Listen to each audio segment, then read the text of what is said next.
ایمان والا کوشش کرے تو اللہ اس کو یقین عطا فرمائے کہ وادی آگ سے ایسی آگ کے پرندہ بھی اوپر سے گزرے وہ گزر نہیں سکتا، جل کر خاک ہو جائے گا۔ اور ابراہیم علیہ السلام کو باندھ کر منجنیق میں بٹھایا ہوا ہے، اور یہ کوئی چند سپاہی یا فوج نہیں ہے، یہ پوری بادشاہت اور نمرود جیسا ظالم بادشاہ، اس کی پوری قوم ابراہیم علیہ السلام کے ساتھ کوئی نہیں، اور رسیوں سے باندھا ہوا ہے اور منجنیق میں بٹھایا ہوا ہے۔ ابھی جھٹکا لگے گا اور فضاؤں میں آگ میں گر جائیں گے۔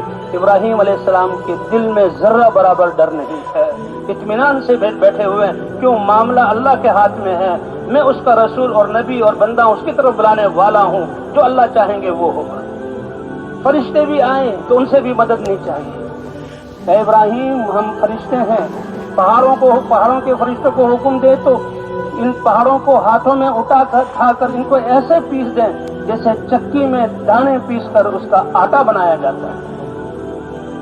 یہ ہواؤں کا فرشتہ ہے، آپ کی طرف سے ہوا چلا کر آگ ان کے اوپر برسا دیں اور سب جل کر ختم ہو جائیں، آپ کی حفاظت کریں۔ اور یہ بارش کا فرشتہ ہے، آگ بجھا دیں۔ کہا اللہ نے حکم دیا ہے تو کرو، میں تم سے نہیں کہوں گا۔ کہ اللہ نے حکم تو نہیں دیا، کہا پھر چھوڑ دو۔ حسبی اللہ نعم الوکیل، اس حال میں بھی میرے لیے کون کافی ہے؟ اللہ کافی ہے۔ یہ اللہ نے قرآن میں واقعہ کہانی سنانے کے لیے نہیں کیا، یہ ایک واقعہ ہے، اور اس یقین کو حاصل کرنے کی کوشش کرنی ہے، اس پر چلنا ہے، اور چلیں گے تو اللہ پھر ان یقین والوں کے ساتھ قیامت میں ہمارا حشر فرمائیں گے۔ اللہ کے رسول صحابہ کرام فرماتے ہیں کہ ہم لشکر سے جنگ کر کے واپس آ رہے ہیں، تھکے ہوئے ہیں، ان کے سفر پیدل، ہم تو گاڑی میں بھی سفر کر کے آئے، کیا ہوا جی تھکا ہوا ہوں، بس بستر لاؤ اور کھانا دو اور سو جاؤں۔ اور بھائی اتنی بڑی آرام دہ گاڑی اور ایسے زبردست روڈ اور ایئر کنڈیشن، صحابہ کرام پیدل چلتے تھے، بھوکے چلتے تھے، دشمنوں سے جنگ کر کے زخمی لوٹتے تھے، کیا انہوں نے قربانی کی؟ تو کہا واپس آ رہے تھے تھکاوٹ، تو عربوں میں درخت بہت کم ہوتے ہیں، ایک وادی میں پہنچے جہاں کچھ درخت تھے تھوڑے تھوڑے سائے والے، اب بھی جو ہے کیکر کا درخت، اور وہ بھی جو ہے سیدھا سا درخت، اس کا کیا سایہ ہوگا؟ کہ ایک درخت کو دیکھا وہ زیادہ سایہ دار تھا، وہ اللہ کے رسول کے لیے ہم نے ہمارے سردار آنکھوں کے تارے حضرت محمد صلی اللہ علیہ وسلم ان کے لیے خالی کر دیا، اور ہم دور دور درختوں میں چلے گئے، حضور کے ساتھ کوئی نہیں۔ حضور بستر پر لیٹ گئے اور تلوار کیونکہ ساتھ ہی لٹکائی، اور حضور سو گئے، صحابہ بھی سو گئے۔ کوئی ایک اعرابی گزرتا ہوا، اس نے سارا منظر دیکھا، اور منظر دیکھتے دیکھتے اوہو ان کا سردار کہ جس کی وجہ سے یہ سب کچھ ہو رہا ہے، حضرت محمد صلی اللہ علیہ وسلم لیٹے ہوئے ہیں اور سوئے ہوئے ہیں، اور اتنا اچھا موقع کہ تلوار سر پر لٹک رہی ہے۔ ان کے لیے کتنے انعامات، ان کے لیے کتنی جنگیں، آج اتنا قریب میں ان کے، وہ تو اپنے ذہن سے اپنی کامیابی کا خیالی پلاؤ پکاتے ہوئے آیا اور بڑی آہستہ سے تلوار اتاری اور حضور صلی اللہ علیہ وسلم کے اوپر تلوار سونپی۔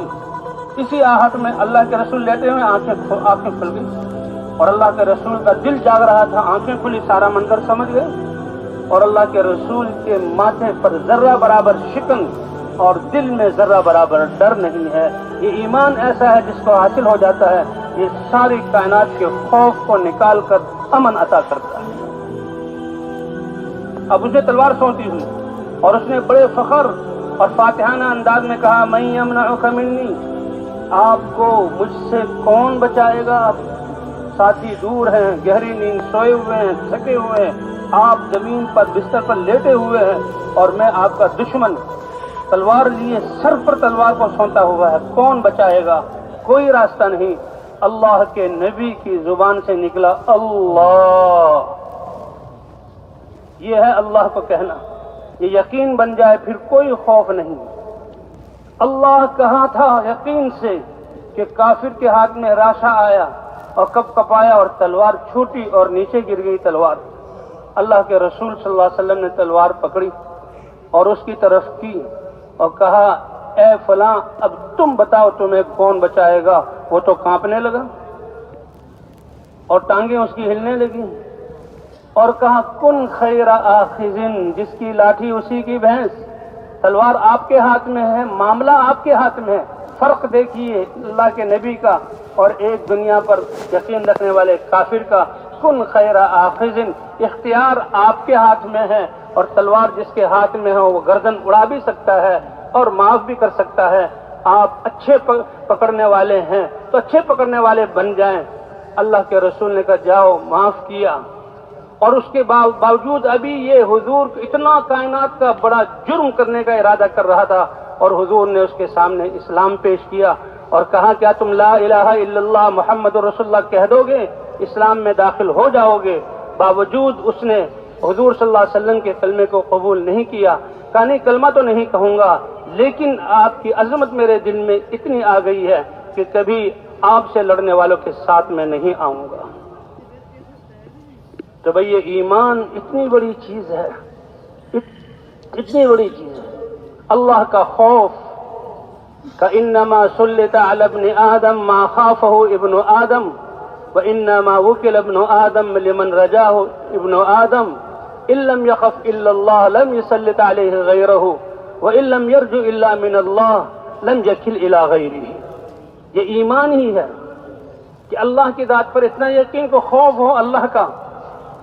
فرمایا کہ انسان اگر چیزوں کی حکومتوں، فوجوں، ہتھیاروں اور اسباب اور حالات سے متاثر ہوگا، ان سے ڈرے گا تو اللہ اس کے حوالے کر دیں گے، اور اگر یہ ایمان بنا کر لا الہ الا اللہ کو دل میں پیوست کر کے اللہ ہی کا ڈر دل میں لے آئے گا، اللہ فرماتے ہیں مجال ہے کہ کوئی غیر میرا اس پر مسلط ہو جائے، اللہ خود اس کے سارے کام بنائیں گے۔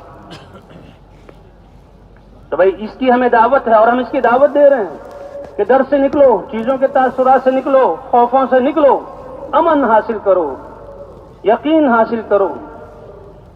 اور کہا جو انسان کائنات میں سے کسی سے امید قائم کرے، چاہے جبرائیل سے، چاہے کسی مخلوق سے، چاہے دنیا کے اسباب سے، تو اس کے حوالے کر دیا جاتا ہے۔ اللہ کہ جاؤ اس کے حوالے۔ وَإِن لَّمْ يَرْجُوا إِلَّا اللَّهَ، سوائے اللہ کے اور کسی سے امید نہ ہو، اللہ فرماتا ہے کہ میں کسی کے حوالے نہیں کروں گا، خود اپنی قدرت سے اس کے کام کو بناؤں گا۔ تو بھئی یہ ایمان ہے۔ انسان جب قبروں سے اٹھیں گے، میدان میں سوار نیزے پر سورج ہوگا، کوئی سایہ نہیں، دیوار کا، چھت کا، درخت کا کوئی سایہ نہیں، پسیوں میں ڈوبے ہوں گے، اندھیریوں میں ڈوبے ہوئے ہوں گے۔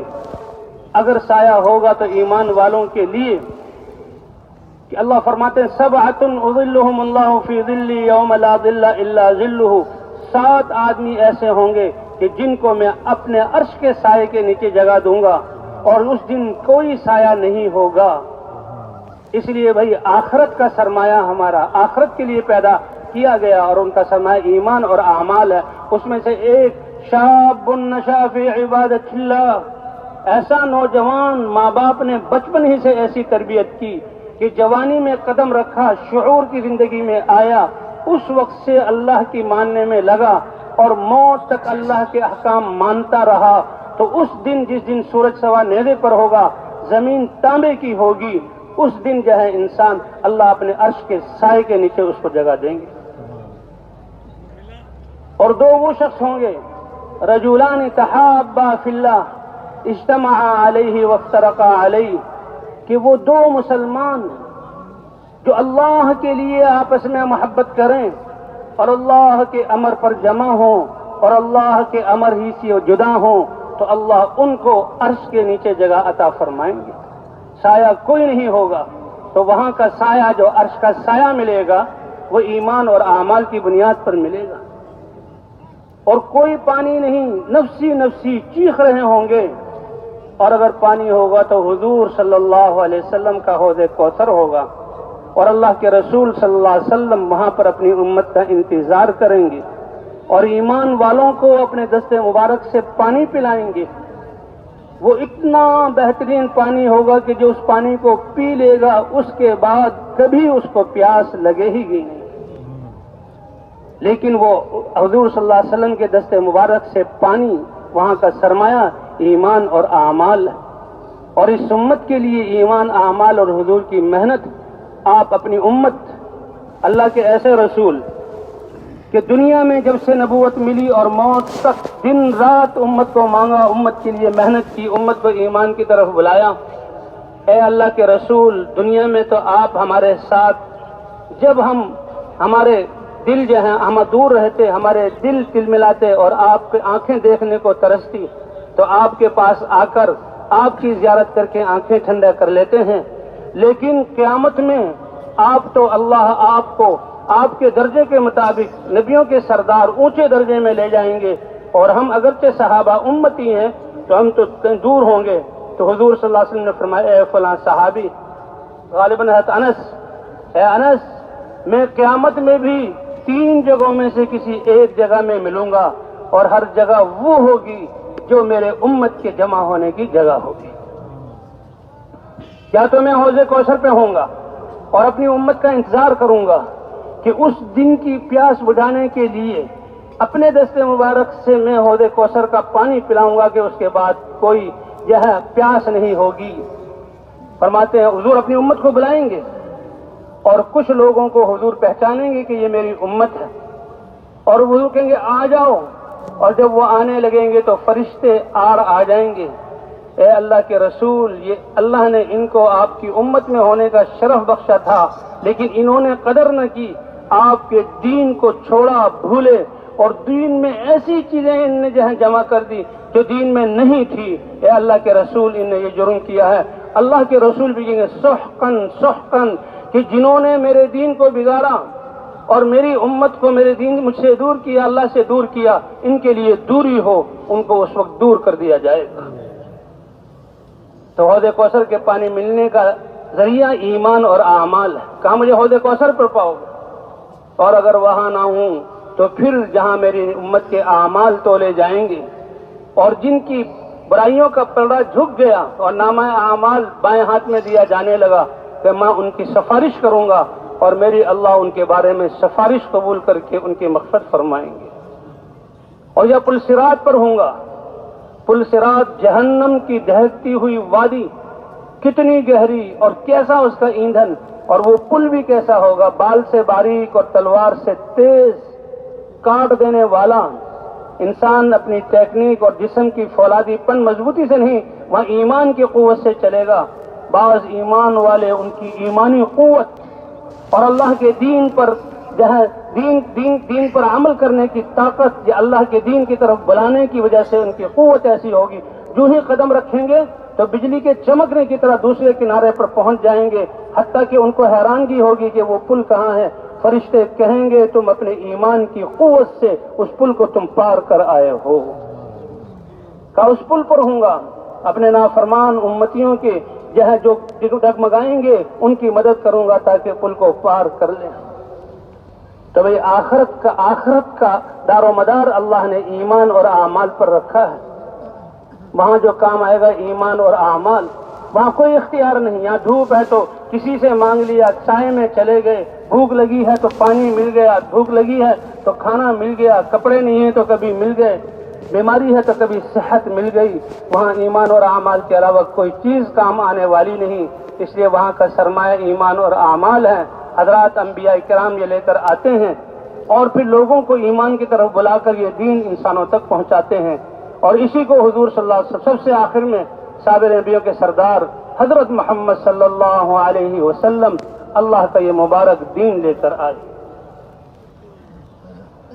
کہ جب آپ آئے تو دنیا کی سب سے بگڑی ہوئی، سب سے ہٹ دھرم اور سب سے زیادہ لڑائیاں کرنے، خون ریزی کرنے والے اور لوٹ مار کا بازار، کوئی نظام نہیں ان کے پاس، خود تنگ، فرمایا ہماری زندگی تنگ تھی، اور لوگ ہمیں حشرات الارض، زمین کے کیڑے مکوڑے سمجھتے تھے۔ اللہ نے انسانیت پر رحم کرنے کا ارادہ کیا تو اپنے حبیب حضرت محمد صلی اللہ علیہ وسلم کو رسول بنا کر بھیجا۔ آپ صلی اللہ علیہ وسلم آئے اور اپنی قوم کے پاس، یا ابا سفیان، اے ابو سفیان، میں تم سب کے لیے جئت الیکم بکرامت الدنیا و شرف الآخرہ، دنیا اور آخرت کی عزتیں، شرافتیں، کامیابیاں لے کر آیا ہوں۔ وجئت الیکم بکلمۃ لو تقولونها تدین لکم العرب وتؤدی الیکم الجزیہ العجم، ایسا طاقتور اور تبدیلی لانے والا کلمہ لے کر آیا ہوں کہ یہ عرب اپنی ساری خرابیوں سے، ساری وحشتوں، درندگیوں سے اور ساری جہالتوں سے نکل کر ان کی زندگی مرتب اور مہذب ہو جائے گی، اور ایسی کہ روم اور فارس کی اس زمانے کی مضبوط اور مرتب حکومتیں وہ ان کی نظر دیکھ کر چلیں گے اور ان کے باجگزار بنیں گے اور ان سے وہ راہ ہدایت حاصل کریں گے، اللہ وہ عزت عطا فرمائیں گے۔ ابو جہل نے کہا کیونکہ یہ ہستی ایسی کہ کبھی ان کے منہ سے خلاف واقعہ بات نکلی نہیں، ان کے دلوں نے یقین کیا اس وقت کہ یہ جو کہہ رہے ہیں صحیح ہے، کبھی انہوں نے خلاف واقعہ بات نہیں کہی۔ ابو جہل آگے کی طرف بڑھا اور کہا ہاں تو ابھی کا 10 کلمات نقولها، لائیے ایک منتر اور ایک کلمہ کیا، ہم تو اتنی عزتیں، اتنی کامیابیاں اور آخرت کی ساری گھاٹیوں کی کامیابیاں ہمیں مل جائیں، ہم تو 10 کلمے کہنے کے لیے تیار ہیں۔ تو حضور صلی اللہ علیہ وسلم نے فرمایا سنو، وہ کلمہ لا الہ الا اللہ ہے کہ جس نے شروع میں عرض کیا کہ اس کلمے کا مطالبہ جو آج ہم نہیں سمجھ رہے، سب سے پہلے یقینوں کی تبدیلی اور دوسرا جذبات کی تبدیلی، میں فلاں قوم سے، میں فلاں عہدے والا، میں فلاں کام والا اور میں فلاں مرتبے والا نہیں، یہ سارے صرف پہچان اور ضرورت کے لیے ہیں، یہ فخر کی چیزیں نہیں ہیں۔ سب سے بڑی فخر کی چیز کہ ہم اللہ کے بندے ہیں، ہم نے اپنی جان اور مال کو اللہ کی چاہت پر لگانا ہے اور محمد الرسول اللہ اور حضرت محمد صلی اللہ علیہ وسلم کے طریقے پر لگانا ہے۔ قربان جائیں اس امت پر کہ اللہ اس سے جو اعمال چاہتے ہیں اس پر مہر، اور اس میں طریقہ کس کا ہو؟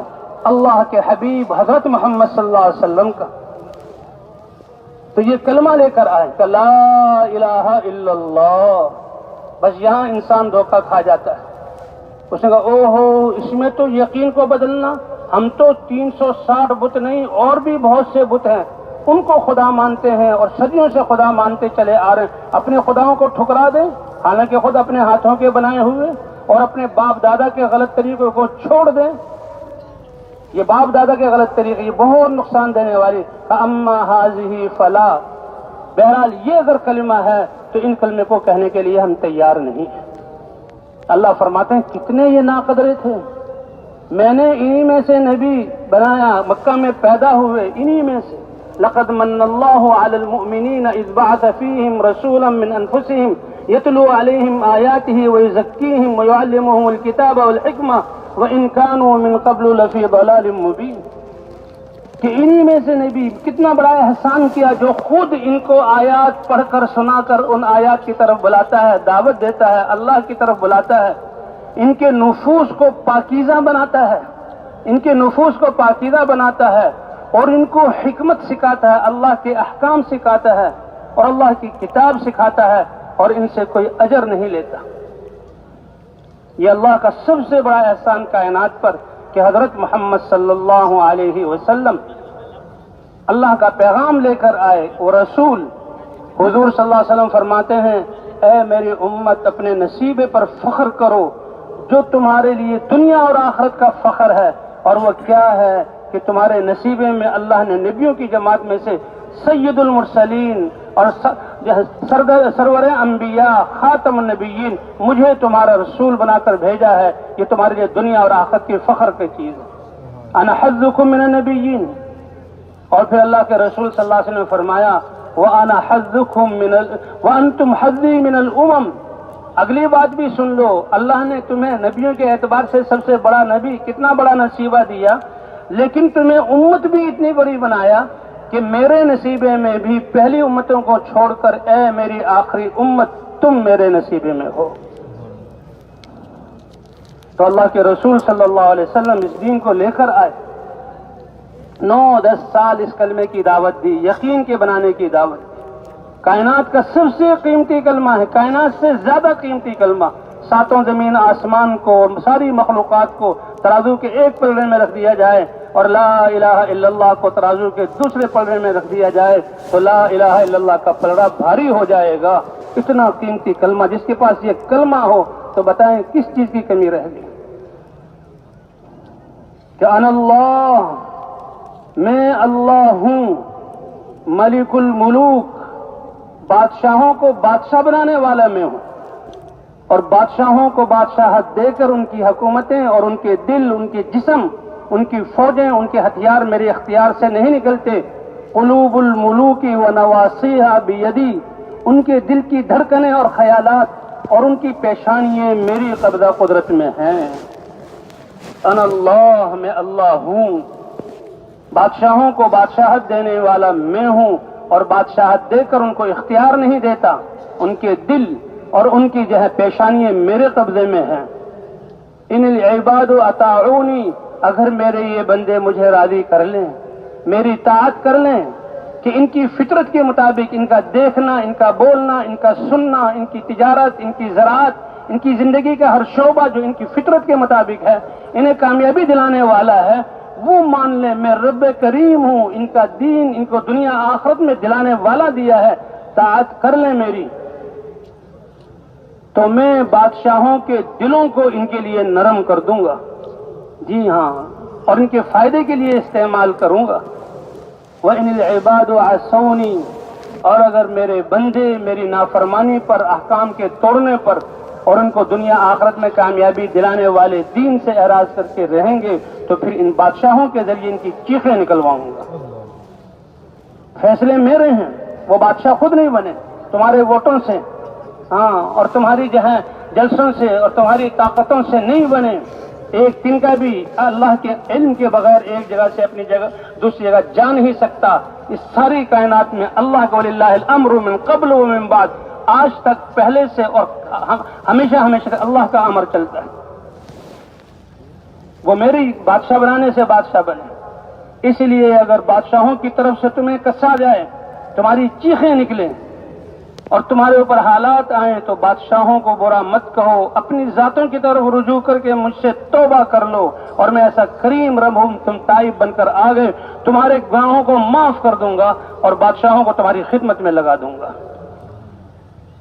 تو بھائی یہ دین والی محنت اور دین علاج ہے تمام مصائب کا، اور اللہ نے کائنات کے اپنے قدرت سے فائدہ اٹھانے کے لیے اعمال اور دین دیا، اور سب سے بڑا عمل نماز کا دیا ہے کہ نماز میں یہ انسان اللہ کے قریب، سب سے زیادہ قریب سجدے میں، گویا اللہ کے قدموں میں سجدہ کر رہا ہے، اور نمازی آدمی اللہ کے دروازے کو کھٹکھٹا رہا، اللہ سے مناجات کر رہا ہے۔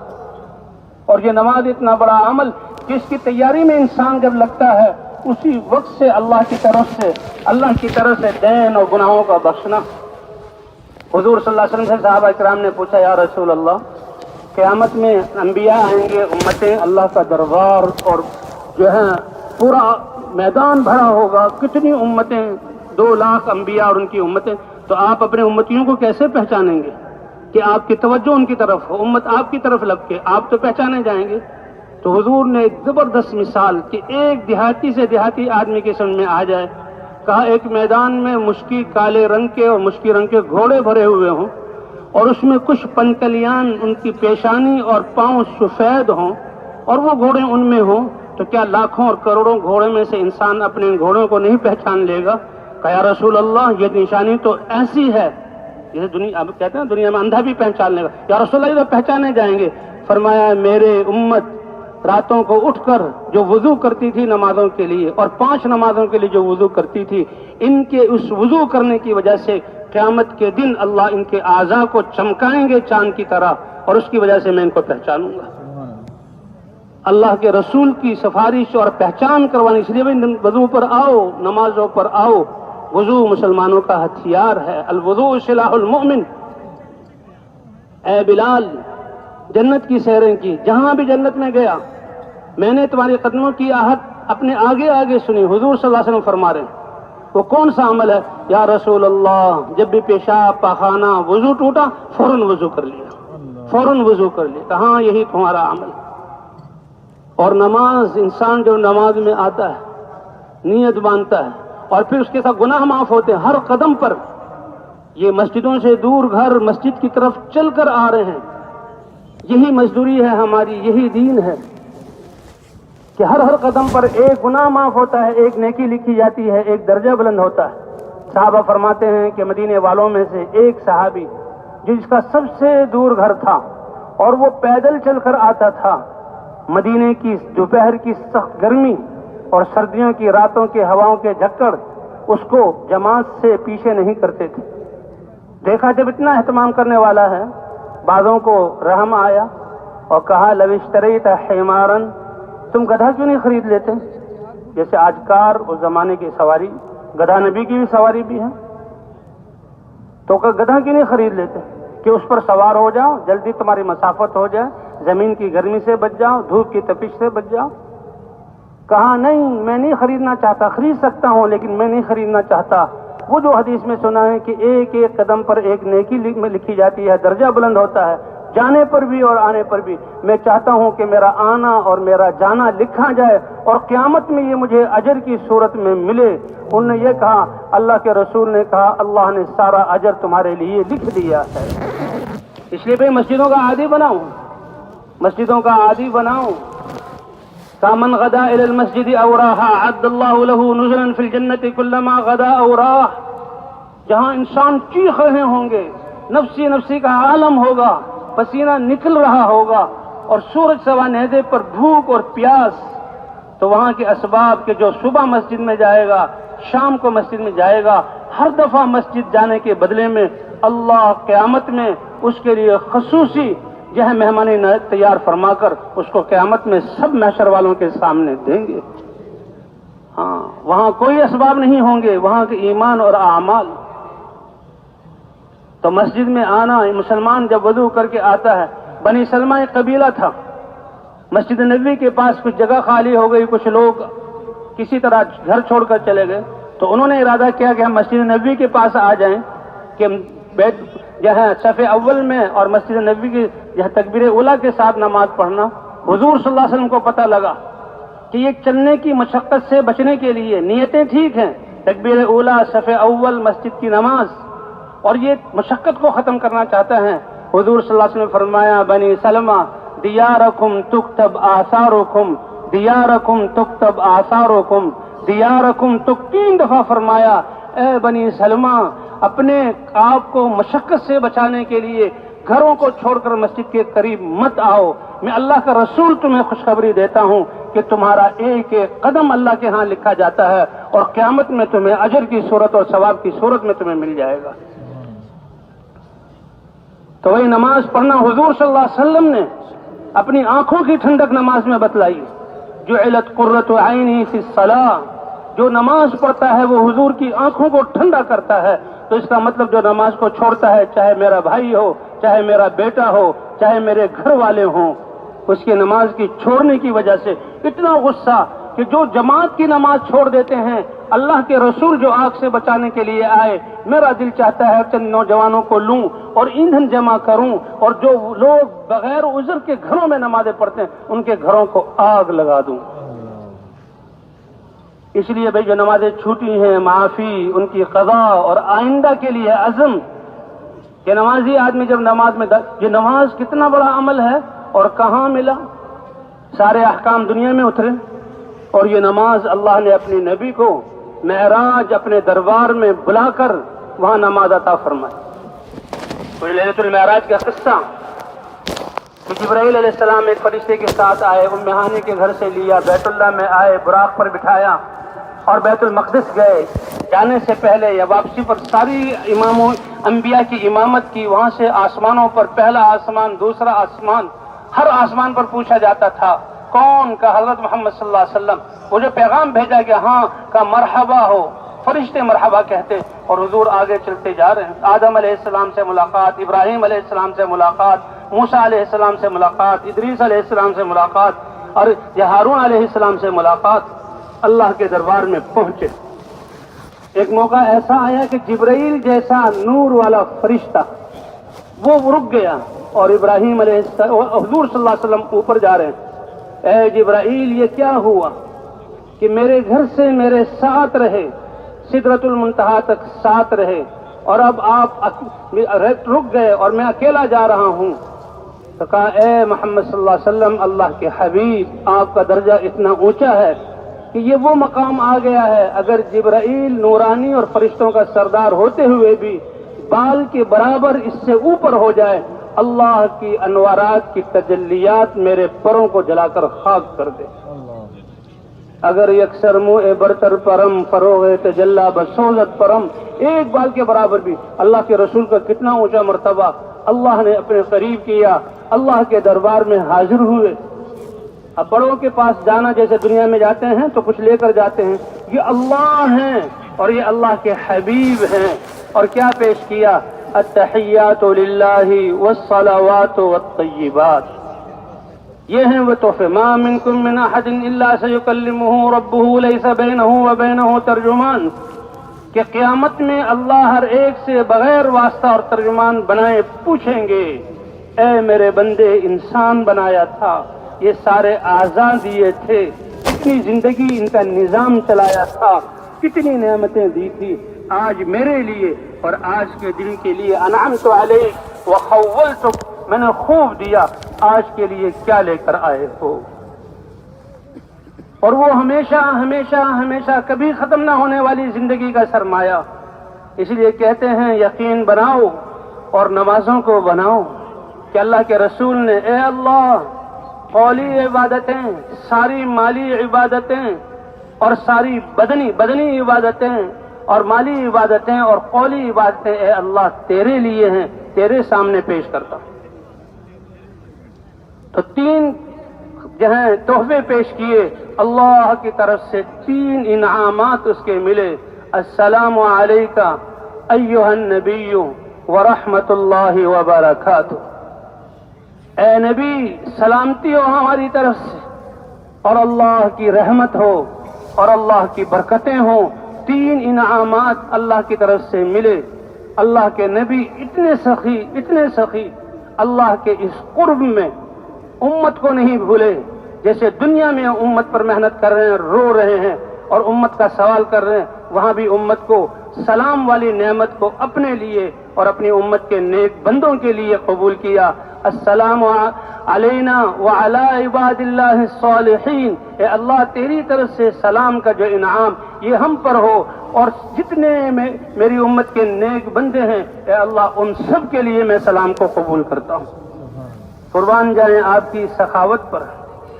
وہ سارے فرشتے یہ منظر دیکھ رہے ہیں، ہر فرشتہ بے ساختہ اشہد ان لا الہ الا اللہ واشہد ان محمد عبدہ ورسولہ. اور ان سب کو اللہ نے تحیات میں جمع کر دیا اور اللہ نے نمازیں عطا کی وہاں پر. بلکہ جہاں اے محمد مانگو کیا مانگتے ہو، اب اتنا قرب تو حضور صلی اللہ علیہ وسلم کی طرف سے اے اللہ میں بیٹی فاطمہ یا اپنے کسی خاص کو نہیں مانگتا، میں تجھ سے اپنی امت کا سوال کرتا ہوں، میری امت کا کیا ہوگا. حضرت مولانا صاحب رحمۃ اللہ علیہ فرمایا کرتے تھے زندگی بھر دنیا میں امت کو نہیں بھولے، کتنے فاقے فقر قربانی ہیں اور ہجرت کرنا سب برداشت کیا، اللہ کے دربار میں بھی اپنی امت کو نہیں بھولے. حضور صلی اللہ کی طرف سے جواب ملا اور وہ جواب لے کر آئے کہ قیامت میں ہر ایک نفسی نفسی کہہ رہا ہوگا اور میرے نبی تم امتی امتی کہہ رہے ہوگے تو تمہارے رب کی طرف سے جواب ہوگا رحمتی رحمتی، کہ تیری امت کے لیے تو میری رحمت ہے. اب حضور صلی اللہ علیہ وسلم اللہ کے دربار میں تو امت کے لیے کیا دیا؟ امت کے لیے جاؤ اپنی امت کلمہ والوں کو 50 نمازیں دے دو، 50 نمازیں دے دو کہ میرے گھر مساجد میں 50 دفعہ آئیں گے 24 گھنٹوں میں اور نماز سے مجھ سے ہم کلام ہوں گے اور میرا قرب حاصل کریں گے، میری رضا حاصل کریں گے. اللہ کے رسول خوش ہوئے اور نمازوں کو لے کر آسمانوں کی طرف آئے. موسیٰ علیہ السلام سے ملاقات ہوئی، کیا معاملہ ہوا؟ کہ میری امت کو اللہ نے 50 نمازیں دی، 50 نمازیں دی ہیں. کہ اے محمد صلی اللہ علیہ وسلم میں نے امتوں اور لوگوں کو آزمایا ہوا ہے، بڑے ناقدرے اور بڑے ڈھیلے لوگ ہیں، 50 نمازیں نہیں کم کروائی. واپس اللہ کے دربار میں گئے، 5 کم ہوئی 45 کا اور کم کروائیے. کم کرتے کرتے 5 نمازیں رہ گئی. کا کیا ہوا 5 نمازیں؟ کا نہیں 5 نمازیں بھی امت چھوڑے گی، آپ جائیے اس سے بھی کم کروائیے. ایک امت پر 2 نمازیں فرض وہ اس کا اہتمام نہیں کر سکی. اللہ کے رسول نے کہا اب تو اللہ سے شرم آتی ہے کہ اللہ نے میری امت کو 5 نمازیں دی، امت وہ بھی چھوڑ دے اور میں کم کروا نہیں سکتا. 5 نمازیں لے کر چلے. اللہ کی طرف سے اعلان ہوا اے میرے حبیب اپنی پیاری امت کے لیے 5 نمازیں لے کر جا رہے ہو، جو 5 نمازیں پڑھے گا میں ثواب 50 نمازوں کا عطا کروں گا. 50 نمازوں کا عطا کروں گا۔ قد افلح المؤمنون الذین هم فی صلاتهم خاشعون، کہ مسلمان وضو کر کے نماز پر کھڑا ہوتا ہے، اللہ کہتا ہے پردے ہٹا دو میرے بندے کے، اور بندہ کہتا ہے الحمدللہ رب العالمین، اللہ کہتا ہے فرشتوں سے دیکھو میرا بندہ میری تعریف کر رہا ہے، الرحمن الرحیم، دیکھو میرا بندہ اثنا علی عبدی، میری ثنا بیان کر رہا ہے، مالک یوم الدین مجدنی عبدی، میرا بندہ میری بزرگی بیان کر رہا ہے۔ یہ اللہ ہی نے الفاظ، اور پھر اللہ کے ہاں اتنی قدر کہ فرشتوں پر فخر فرما رہے ہیں اور اس بندے کے اعزاز کو ظاہر کر رہے ہیں۔ یہ اتنی بڑی آیت کہ جس کو ہم نماز میں ہر رکعت میں پڑھتے ہیں، فرمایا جو کچھ قرآن میں ہے وہ سورہ فاتحہ میں ہے، اور پہلے نبیوں کو سورہ فاتحہ نہیں دی گئی، اللہ نے مجھے یہ سورہ فاتحہ عطا کی ہے، اور اس میں کیا کہ امت کو نماز میں اللہ کی حمد، اللہ کی ثنا، اللہ کی بزرگی، جس پر اللہ فخر کرے، اور پھر یہ کہتا ہے ایاک نعبد و ایاک نستعین، یہ بھی اللہ کے دین اور اللہ کی تعلیم میں سے ہے کہ اتنا قرب حاصل ہو کر پردے سب ہٹ گئے، اللہ جواب دے رہا، اب مانگنا کیا ہے؟ ہم تو خود غرض پتہ نہیں کبھی کیا مانگے کبھی کیا، اور یہاں اللہ نے بتایا کہ کہو اے اللہ اکیلے تیری ہی عبادت کریں گے اور تجھ ہی سے مدد چاہیں گے، کسی اور سے نہیں۔ اللہ کہتا دیکھو دیکھو میرا یہ نماز پڑھنے والا بندہ ہر رکعت میں مجھ سے کیا عہد کر رہا ہے کہ میں تیری مانوں گا، تجھ سے مدد کروں گا۔ میں نے اس کو قبول کیا اور میں اس سے اتنا خوش ہو گیا کہ اب یہ میرا بندہ جو مجھ سے مانگے گا میں اس کو عطا کر کے رہوں گا۔ اب یہ کیا مانگے؟ اس کو دنیا اور آخرت میں کام دینے والی چیز ہدایت، وہ اللہ ہی نے، یہ امت وہ کہ جس کی تربیت میں اللہ کی تعریف کیسے کرنی، اللہ سے اپنے تعلق کیسے ظاہر کرنا، اس کے لیے اللہ ہی نے یہ آیات قرآن کی اتاری۔ ابھی میرے دل میں آیا کہ حضور صلی اللہ علیہ وسلم جب امتیں انبیاء آئیں گے ہماری سفارش کریں تو اللہ، جو حضور صلی اللہ علیہ وسلم فرماتے ہیں میں اللہ کو سجدہ کروں گا اور اللہ اپنی تعریف کے وہ کلمات مجھے عطا کریں گے کہ اس سے پہلے کسی نے وہ نہیں کہے، وہ اللہ کے الہام کردہ کلمات، اور ان کلمات پر اللہ ایسے راضی ہوں گے، اے میرے حبیب ارفع رأسک، آپ اپنا سر اٹھائیے، سل تعطا، سوال کرو آج تمہیں دیا جائے گا، اشفع تشفع، آپ آج تم سفارش کرو، جس کے بارے میں تم سفارش کرو گے تمہاری سفارش کو قبول کیا جائے گا۔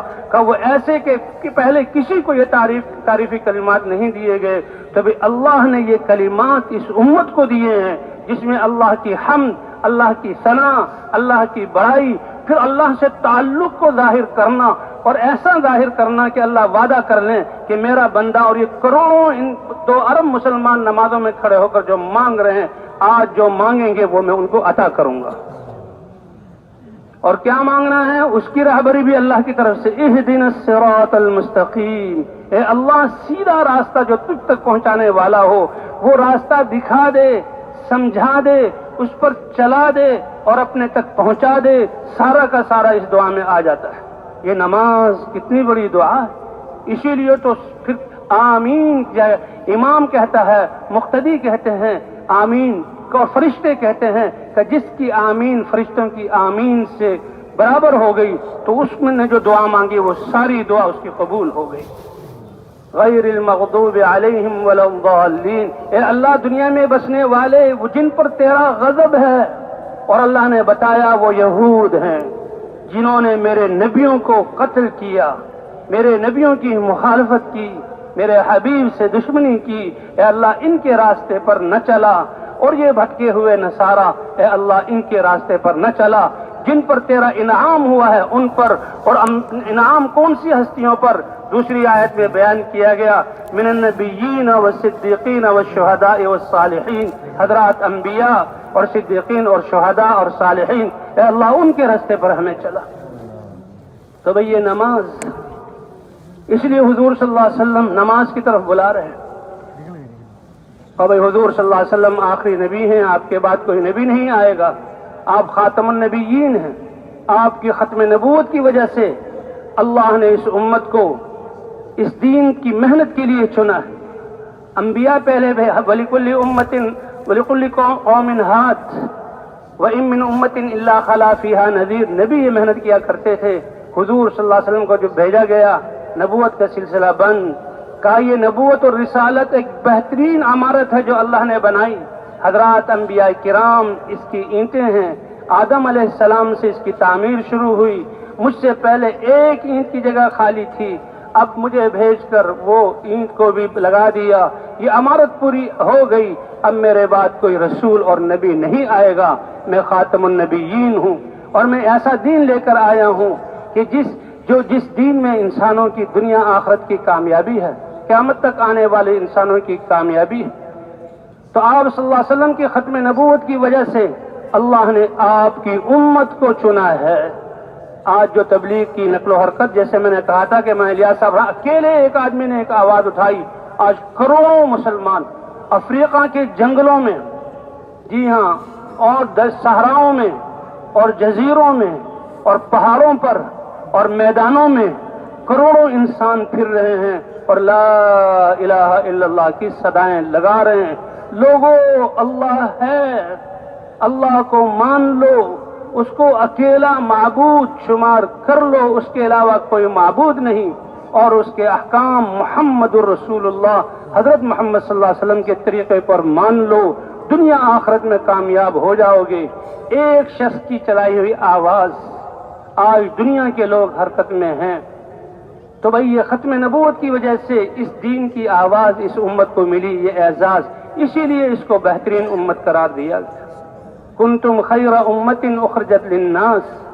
اس اللہ کے رسول صلی اللہ علیہ وسلم، نبیوں کے سردار، اپنی امت کے لیے بڑی نعمت لے کر آئے. پہلے انبیاء دین اور نبی محنت کر کے دین پر چلا رہا ہے، لیکن حضرت محمد صلی اللہ علیہ وسلم اپنی امت کے لیے دین بھی لے کر آئے اور دین کی محنت بھی لے کر آئے. اور یہ دین کی محنت اس امت کو پہلے دن سے ملی کہ جو کلمہ پڑھتا ہے وہ کلمے کی دعوت اور محنت شروع کرتا ہے اور کلمے کے لیے جان اور مال لگاتا ہے. حتیٰ کہ اللہ نے اس امت کی مستورات کو بھی جان مال لگانے کے لیے چنا اور قبول کیا. سب سے پہلے اللہ کے رسول اپنی بیوی حضرت خدیجہ رضی اللہ تعالی عنہا کو دعوت دے رہے ہیں، اے خدیجہ، یہ تیری قوم جو بتوں کی عبادت کرتی ہے اس کو چھوڑ دے اور اشہد ان لا الہ الا اللہ و اشہد ان محمد رسول اللہ کی گواہی دے دے. خدیجہ نے کہا یا رسول اللہ انت اول من یدعو وانا اول من یستجیب. آپ سب سے پہلے مجھے دعوت دے رہے ہیں تو میں یہ سعادت حاصل کرتی ہوں کہ سب سے پہلے دعوت دیتے ہی میں آپ کی اس دعوت کو قبول کرتی ہوں. تاجرہ تھی، تجارت چل رہی تھی، مال آ رہا تھا، لیکن جب اس دعوت کو قبول کیا سمجھ گئیں اور اس کلمے کی حقیقت کو پا گئیں. اور قوم اگر کلمے کو نہ کہے تو ان کا نقصان ان کے سامنے واضح ہو گیا کہ اللہ کا رسول سینے سے غم کی وجہ سے کہ انسانیت جہنم کی طرف جا رہی ہے، جس سے ہنڈیا ابلتی ہے، ایسے آواز صحابہ حضرت عائشہ سنتی تھی، ایسی آواز وہی غم ہر صحابی کو لگتا تھا. یہ عورت ذات حضور کی زوجہ مطہرہ ام المؤمنین، آپ کی بچوں کی ماں، مال ہے، اب مال کو لگانا شروع کیا اور اس دعوت کو دینا شروع کیا. مال کو لگانا شروع کیا اور دعوت کو دینا، یتیموں پر، بیواؤں پر اور جو مسلمان کمزور ہیں ان کو آزاد کرنے پر، حتیٰ کہ سارا مال ختم ہو گیا اور گھر میں حضور صلی اللہ علیہ وسلم کے گھر میں فاقے آ گئے. روایت میں آتا ہے فاقے آئے اور آپ صلی اللہ علیہ وسلم بیت اللہ کی طرف جا رہے ہیں. جبرائیل علیہ السلام آئے، اے اللہ آج آپ کا رب، اے اللہ کے رسول، اے اللہ کے رسول، آج آپ کا رب آپ کی بیوی خدیجہ کو سلام کہہ رہا ہے. خدیجہ کو یہ عورت کا مقام. اور خدیجہ رضی اللہ تعالی عنہا کہتے ہیں ان کا انتقال ہوا 8ویں نبوت کے سال. نماز فرض نہیں ہوئی تھی، اس لیے فرض نماز نہیں پڑھ سکی. زکوٰۃ نہیں دے سکی، زکوٰۃ بعد میں فرض ہوئی. رمضان کے روزے مدینہ میں فرض ہوئے، حج تو بالکل آخر میں اس کی تشریح اور نص آئی. تو یہ احکام اور فرائض ادا نہ کر سکی. لا الہ الا اللہ ایمان اور کلمے کی دعوت. تو حضور صلی اللہ علیہ وسلم نے فرمایا مردوں میں کمال کو انبیاء اور ان کے اتباع کرنے والے بہت کمال کو پہنچ کر کامل بنے، لیکن کائنات کی عورتوں میں کمال کو صرف 4 عورتیں پہنچ سکی. اس میں ایک آسیہ بنت مزاحم فرعون کی بیوی اور دوسری مریم بنت عمران عیسیٰ علیہ السلام کی والدہ، اور کہا تیسری میری بیوی خدیجہ کمال کو عورتوں میں پہنچ گئی، اور چوتھی میری بیٹی فاطمہ بنت محمد صلی اللہ علیہ وسلم رضی اللہ عنہ وہ کمال کو پہنچی. تو دعوت نے اتنا اونچا کیا. اللہ کے رسول صلی اللہ علیہ وسلم نے فرمایا بدأ الدین غریبا. میں جب اس دین کی آواز کو لے کر آیا یہ معاشرے اور ذہنوں اور ماحول کے اتنے خلاف سب نے انکار کر دیا اور بدعت گئے اس سے. یہ بڑی انوکھی اور اوپری چیز تھی لیکن اللہ کے رسول کی قربانی سے چراغ جلا, سینوں میں ہدایت کا نور روشن ہوا اور پھر صحابہ کی محنت سے چراغ جلتے ہوئے اللہ کے رسول جب دنیا سے تشریف لے جا رہے ہیں تو 6 لاکھ صحابہ ایسے کہ جن کی رضا کا نذرانہ پروانہ اللہ نے قرآن میں دنیا میں اتار دیا کہ وہ خود اپنی نظروں سے گرے ہوئے تنگ زندگیوں سے بچوں کو قتل کر رہے 5 لاکھ 5.5 6 لاکھ صحابہ کہ اللہ نے اتارا رضی اللہ عنہم ورضوا عنہ. سارے کے سارے صحابہ مبشر بالجنہ ہیں, ان کے لیے اللہ کی رضا ہے. اور 1.5 لاکھ کے قریب حضور صلی اللہ علیہ وسلم کے ساتھ حج پر ہیں اور اللہ کے رسول ان سے کہہ رہے ہیں الا فلیبلغ الشاہد منکم الغائب. کان کھول کر سن لو جس کو میری دین کی جو بات پہنچی ہے. اس میں عالم جاننے والا مفتی محدث متقی نہیں, من شہید شیئا من الدین. اس لیے دوسری حدیث میں ہے آیت بھی معلوم ہے وہ دوسروں تک اس کو پہنچا دے. الا فلیبلغ الشاہد منکم الغائب. 3 دفعہ خطبہ دیا اور 1.25 لاکھ صحابہ اور غالباً مینا یا عرفات کا میدان اور اس میں اللہ کے رسول فرما رہے. اور صحابہ اس طرح جم کے نہیں بیٹھے تھے, وہ اپنے اپنے خیموں میں پڑاؤ الگ الگ تھے, کئی کلومیٹر کے فاصلے پر اور وادیاں اس طرح میدان نہیں تھا. اور حضور کی آواز کا معجزہ کہ آخری انسان تک آپ کی آواز برابر پہنچ رہی ہے. یہ حجۃ الوداع ہے, اس میں دین کے احکام پورے کیے جا رہے ہیں, اس میں امت کو ایک ذمہ داری دینی ہے. الا هل بلغت, کیا میں نے اللہ کا پیغام پہنچا نہیں دیا؟ سب صحابہ نے سنا اور فضا گونجی بلا یا رسول اللہ بلغت الرسالہ وادیت الامانہ وجاہدت فی اللہ حق جہادہ. آپ نے پہنچانے کا حق ادا کر دیا, امانت پوری طرح ادا کر دی اور محنت کرنے کا حق ادا کر دیا. اللہ کے رسول صلی اللہ علیہ وسلم نے آسمان کی طرف انگلی اٹھائی, اللہم فاشہد اللہم فاشہد اللہم فاشہد, اے اللہ تو گواہ ہے. 3 دفعہ فرمایا الا کان کھول کر سن لو تم میں سے جس کو میرے دین کی جو بات پتہ لگی ہے غائبین تک اس کو پہنچا دو.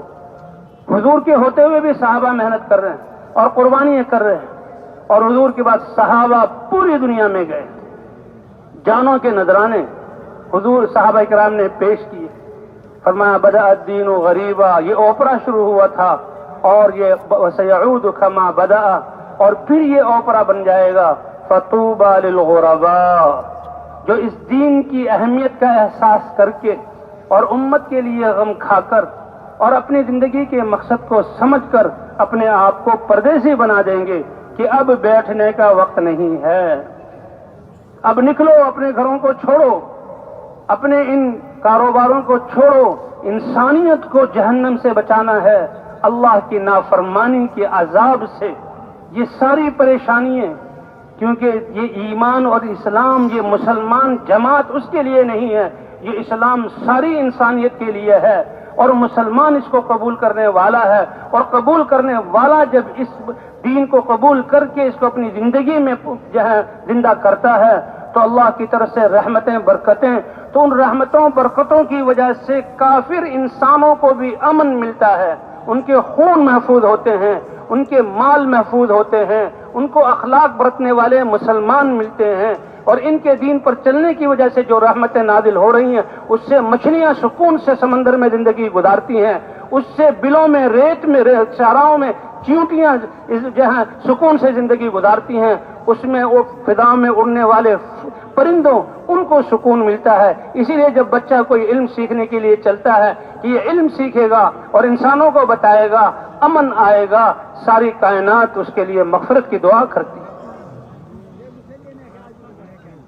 تو بھائی یہ اس دین اسلام وہ مبارک زندگی ہے جو سارے انسانوں کا حق ہے, اور مسلمان اس امت محمدیہ کا حق کہ اس پر چلیں اور رحمتیں اتریں اور اس کا پیغام پوری دنیا میں پہنچا دیں تاکہ کوئی انسان بھی جہاں جنت کو چھوڑ کر جہنم میں جانے والا نہ بنے اور اللہ کی ناراضگی سے بچ جائے، یہ اس امت کی ذمہ داری ہے۔ اسی کی وجہ سے یہ فضیلت ہے۔ قَنَضَّرَ اللَّهُ امْرَأً سَمِعَ مَقَالَتِي، اللہ خوش و خرم سرسبز اور شاداب رکھے کہ اللہ کے رسول کی بات جو دین والی بات ہے اس کو سنا اور اس کو اپنے جسم میں عمل کے ذریعے یاد کر کے محفوظ کیا اور اس کو دوسروں تک پہنچایا۔ اور وہ انسان، یہ کانیں ہیں، ہیرے جواہرات کی کانیں جیسی ہوتی ہیں، استعداد مختلف ہوتی ہے، تو یہ ایسوں کو پہنچائے گا جو اس سے زیادہ اس پر عمل کرنے والا، حفاظت کرنے والا اور اس کو آگے پہنچانے والا ہوگا، اور جب تک وہ آگے پہنچتا رہے گا اس پہنچانے والے کو سب کا ثواب ملے گا۔ اللہ تعالیٰ جنت عطا فرمائیں گے۔ یہ اللہ کے راستے میں نکلنے، فَطُوبَى لِلْغُرَبَاء، کہ جو اس کو احساس کر کے اپنے آپ کو پردیسی بنا کر دنیا میں پھریں گے، بیٹھنے کا وقت نہیں ہے، نکلو، اور اللہ کہہ رہا ہے انفروا خفافا وثقالا، ہر حال میں نکلو، تو ان کے لیے خوشخبری اور مبارکبادی۔ حضرت علی رضی اللہ تعالیٰ عنہ سے روایت ہے، یا رسول اللہ، ہم نے بادشاہوں کو دیکھا ہے اور ان بادشاہوں کے وفود جو ان کے پاس آتے ہیں ان کو دیکھا ہے، ویسے عزت اور جلال والے کے گھوڑوں پر سوار ہو کر آتے ہیں، تو اللہ کا وفد جو انسان ہیں جب یہ قبروں سے میدان محشر میں اٹھیں گے، اے اللہ کے رسول، اللہ کے وفود وہ کیسے پیش ہوں گے؟ قربان جائیں، حضور صلی اللہ علیہ وسلم فرمایا کہ اللہ کے وفود وہ قبروں سے اٹھائے جائیں گے، ان کو جمع کیا جائے گا، وہ اللہ ان کو پیدل نہیں چلائیں گے اور نہ ان کو پیچھے سے کوئی ہانکنے والا آگے سے کھینچنے والا ہوگا، بلکہ فرشتے جنتوں سے ان کی میدان محشر میں ان کے لیے اونٹنیاں لے کر آئیں گے۔ اور ایک روایت میں جنت کی ایسی اونٹنیاں جو بالکل سفید نور والی اور چمکتی ہوں گی، اور ان پر جو ہودج اور پالان ہوں گے بیٹھنے کے لیے وہ سونے کے ہوں گے، اور ان کو جو نکیل ڈلی ہوئی ہوگی وہ زبرد کی جہاں موتیوں سے جڑی ہوئی ہوں گی، اور جنت والے اس پر بیٹھیں گے، اور وہ اتنی تیز کہ جہاں نظر جائیں وہاں ان کا ایک قدم، چاہیں تو وہ زمین پر تیز چلائیں اور چاہیں تو وہ ان کو اڑا کر لے جائیں، اور وہ جنتوں کے دروازوں پر لے جائیں گی، اور جنت کے دروازوں کو کھٹکھٹائیں گے، اور فرشتے پوچھیں گے کون؟ کہ ہم ایمان والے۔ فرشتے کہیں گے سلام علیکم، تم پر سلامتی ہو، تم خود پاکیزہ بنے، لوگوں کو پاکیزہ کیا، یہ جنت پاکیزہ ہے، فادخلوها خالدین، اب ہمیشہ کے لیے جنت میں پاکیزہ جگہ میں داخل ہو جاؤ۔ تو اللہ ہمیں جنت والا بنا دے۔ اس لیے بھائی اللہ نے تو ہمیں، اس لیے اے اللہ کے رسول، یہ پردیسی کون لوگ کہ جو بگاڑ پیدا ہوا ہے اس کے غم میں پھر کر اس بگاڑ کو ختم کر دیں گے، اور ایک دوسری روایت میں کہ اللہ کو لوگوں کا محبوب بنائیں گے اور لوگوں کو اللہ کا محبوب، اللہ کی صفات اور احسانات بیان کر کے لوگوں کے دلوں میں اللہ کی محبت بٹھائیں گے، اور پھر لوگ، اے اللہ کے رسول، یہ لوگ کیسے محبوب ہوں گے کہ ان کے دلوں میں اللہ کے احکام زندہ ہوں گے، تو یہ لوگ اللہ کے محبوب بن جائیں گے۔ تو اس کے لیے فرمائیں بھائی اللہ نے ہمیں اس مقصد کے لیے پیدا کیا، اسی کے لیے جمع ہوئے۔ اب 100% مجمع اس بات کی نیت کرے، اے اللہ پچھلی زندگی کی کوتاہی کی معافی مانگتے ہیں اور آئندہ کے لیے عزم کرتے ہیں۔ زندگی کتنی باقی ہے نہیں پتا، انشاءاللہ ہم اپنی بقیہ زندگی حضور کی محنت کو اپنی زندگی کا مقصد بنا کر کریں گے۔ اس کے لیے کون کون تیار ہے بھائی؟ ہاتھ اٹھا کر بتائیں۔ ماشاءاللہ ماشاءاللہ ماشاءاللہ، اللہ دل کے بھیدوں کو جانتے ہیں۔ اب یہ محنت ہماری زندگی کا مقصد ہے، اس کے لیے بھائی یہ جو 1.5-2 دن کا اجتماع ہے، سارے کے سارے اس محنت والے بن جائیں، تو اس کی نشانی کہ ہم اس محنت والے ہیں۔ سب سے پہلے تو بھائی جن کے 4 مہینے نہیں لگے وہ کھڑے ہوں اور اللہ کے بھروسے پر اپنے آپ کو 4 مہینے کے لیے پیش کریں۔ دیکھیں بھائی تھوڑا سا تشکیل کا وقت ہے، بڑا اہم وقت ہے، بتائیں بھائی نقد 4 مہینے اور چلے کے لیے، مسجد وار بتائیں، جماعت وار بتائیں، تھوڑا سا صبر کر لیں، اللہ کی رحمتیں اتر رہی ہیں۔ جہاں آپ نے اتنی دیر صبر کیا، تھوڑا سا صبر اور کریں۔ ماشاءاللہ مجمع بیٹھا، بتائیں بھائی۔ جی بھائی ماشاءاللہ 4 مہینے کے لیے